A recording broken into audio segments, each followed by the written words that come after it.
Bannir l'excision en Égypte, c'est l'objectif du gouvernement qui annonce vouloir durcir sa législation avec un projet de loi prévoyant jusqu'à 7 ans de prison pour toute personne pratiquant cette mutilation.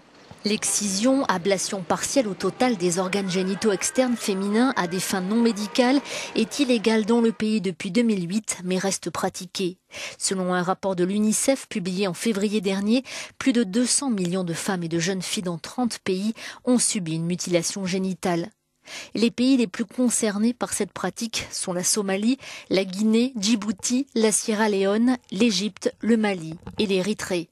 Sur les 200 millions de femmes touchées, 44 millions ont moins de 15 ans, principalement en Gambie, en Mauritanie et en Indonésie.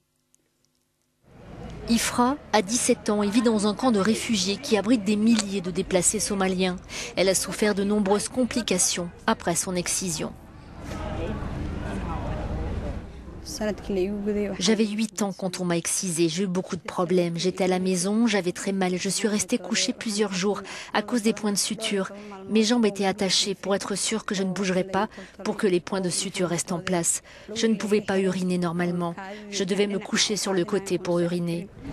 Le docteur Mariam Omar Salad explique que cette pratique peut entraîner des complications majeures lors d'un accouchement pour la mère comme pour l'enfant.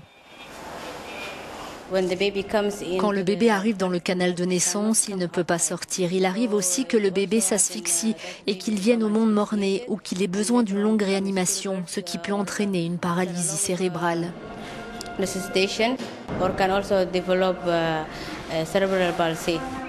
Les mutilations génitales sont reconnues au niveau international comme étant une violation des droits fondamentaux des femmes et des filles.